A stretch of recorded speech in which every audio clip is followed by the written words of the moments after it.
दोस्तों काफी सारे लोग मैसेज कर रहे हैं कि बीपीएससी टीआरई 4.0 का जो एक्चुअल एलिजिबिलिटी क्राइटेरिया है वो क्या है।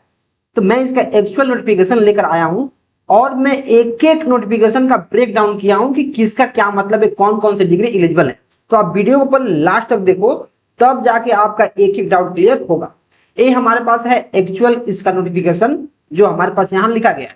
तो मैं एक एक चीज का ब्रेक डाउन किया हूं ताकि अगर आप कोई भी डिग्री किया है तो डिग्री आपका इसमें मैच हो जाए।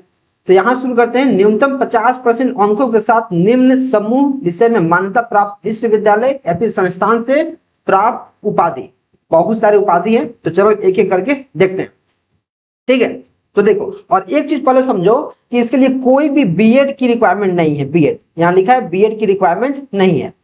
ठीक है, मैंडेटरी नहीं है। अगर आपने बीएड किया है तो ठीक है, नहीं किया है तो कोई बात नहीं। शुरू से अब शुरू करो।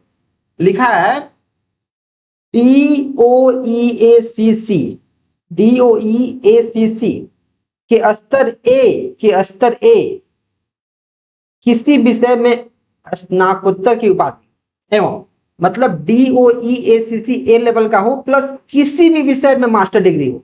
अगर आपने ए डिग्री किया है, जैसे आप एमए किए हो, एमएससी किए हो, एमकॉम किए हो, एमबीए, एमटेक, एमसीए, किसी भी सब्जेक्ट में मास्टर किए हो और साथ ही साथ अगर आपने इसको किया है DOEACC ए लेवल का, जिसको अभी नीलिट ए लेवल बोलते हैं, तो आप एलिजिबल हो। अगर आपने डोएक ए लेवल से कर लिया है प्लस कोई भी मास्टर डिग्री किया है किसी भी ब्रांच से, अगर आपने मास्टर्स कर लिया है तो आप सीधे तौर पे एलिजिबल हो। ठीक है सर। दूसरा, किसी मान्यता प्राप्त विश्वविद्यालय या फिर AICTE all India council of technical education से मान्यता प्राप्त संस्थान से BE computer science IT, BE computer science या फिर आईटी या फिर बीटेक कंप्यूटर साइंस या फिर आईटी अथवा समकक्ष उपाधि या भारत सरकार से मान्यता प्राप्त संस्थान विश्वविद्यालय से डिग्री। अगर आपने कंप्यूटर साइंस में बीई बैचलर ऑफ इंजीनियरिंग या फिर बैचलर ऑफ टेक्नोलॉजी कर लिया या फिर आईटी में, तब तो आप सीधे तौर पे एलिजिबल हैं। आपको कुछ करने की जरूरत नहीं है। BTech computer science, BTech in IT, B computer science, B IT या फिर इसके बराबर, यानी इंजीनियरिंग है जो कंप्यूटर साइंस या फिर आईटी में हो। तीसरा क्या है सर, किसी मान्यता प्राप्त विश्वविद्यालय या फिर AICTE से मान्यता प्राप्त संस्थान से किसी स्ट्रीम में बीई या फिर बीटेक। जैसे मान लो आपने कंप्यूटर साइंस से बीई या फिर बीटेक नहीं किया, आपने सिविल से कर लिया है, आपने मैकेनिकल से कर लिया है, तो भी चलेगा, लेकिन कंप्यूटर साइंस में आपका पोस्ट ग्रेजुएशन डिप्लोमा होना चाहिए। Post graduate diploma in computer science. मतलब मान लो आप बीई कर लिए, बीटेक कर लिए सिविल से, मैकेनिकल से, इलेक्ट्रिकल से, इलेक्ट्रॉनिक्स से या फिर किसी भी ब्रांच से, और साथ ही साथ आपने क्या कर लिया, कंप्यूटर में PGDCA कर लिया, मतलब पोस्ट ग्रेजुएट डिप्लोमा कर लिया।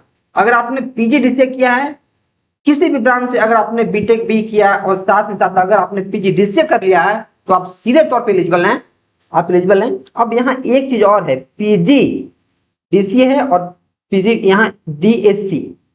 एक होता है PGDCA post graduate diploma in computer application, और एक होता है PGDSC post graduate diploma in क्या, एडवांस कंप्यूटिंग। यहां इसका कोई मेंशन नहीं है, लेकिन अगर आप सीधे तौर पे देखोगे तो ये भी हमारा पोस्ट ग्रेजुएट डिप्लोमा ही हुआ। Post graduate diploma in advance computing, यहां कंप्यूटिंग है और यहां कंप्यूटर एप्लीकेशन है, तो सीधे सीधे इसका तो नाम कहीं नहीं लिखा है, लेकिन सीधे सीधे PGDCA भी नहीं लिखा है, ये लिखा है post graduate diploma in computer application, जिसका फुल फॉर्म डायरेक्ट यही होता है। और PGDSC कहीं नहीं लिखा है, लेकिन ये भी एक पोस्ट ग्रेजुएट डिप्लोमा ही है। तो एक बार के लिए आप इसको भी मान सकते हो, क्योंकि काफी सारे लोग PGDSC कर लिए हैं। ये 6 महीना का कोर्स होता है और एक होता है, ये होता है 1 साल का, 1 साल। तो मुझे लग रहा है ये भी एलिजिबल होना चाहिए, हालांकि कहीं लिखा नहीं है कि 6 महीने का कोर्स एलिजिबल होगा। तो अगर आपने स्टेट दे दिया है तो एक बार आप टीआरई का एग्जाम भी दे सकते हो। बाद में वो डीबी में हटाएं, क्या करें वो तो वहीं जाने, लेकिन जो PGDCA वाले हैं ये सीधे तौर पर एलिजिबल हैं, इनका नोटिफिकेशन में पोस्ट ग्रेजुएट डिप्लोमा लिखा हुआ है। नेक्स्ट, किसी मान्यता प्राप्त विश्वविद्यालय से कंप्यूटर साइंस में स्नातकोत्तर, MCA या फिर मान्यता प्राप्त विश्वविद्यालय से समकक्ष उपाधि।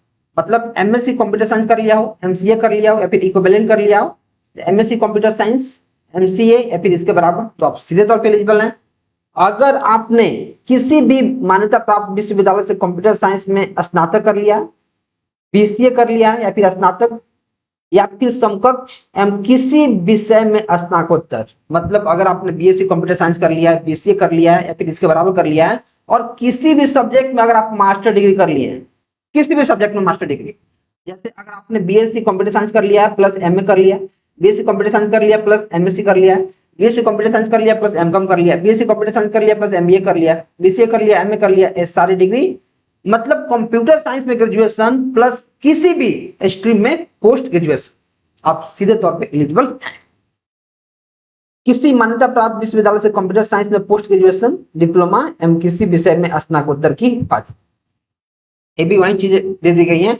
आप अगर आपने post graduate diploma in computer application कर लिया, कंप्यूटर साइंस कर लिया, PGDCS और किसी भी विषय में मास्टर डिग्री कर लिया है, तो आप एलिजिबल हैं किसी भी विषय में। अगर आपने TOEIC लेवल B का किया है, लेवल A का था, वो भी एलिजिबल है। अगर आपने B का किया है प्लस किसी भी सब्जेक्ट में मास्टर किया है, तो आप एलिजिबल हैं। अगर आपने TOEIC लेवल C कर लिया है और किसी भी विषय में आपने ग्रेजुएशन कर लिया है, तो भी आप एलिजिबल हैं। जैसे C लेवल का आपने कर लिया जो नीट होता है, plus BA, BSc, BCom, BTech कुछ भी किया है, तो आप एलिजिबल हैं किसी भी विषय में।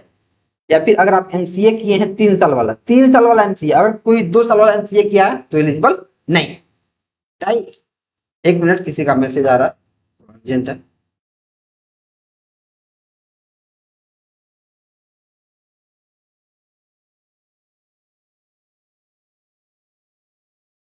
ठीक है, तो हो गया।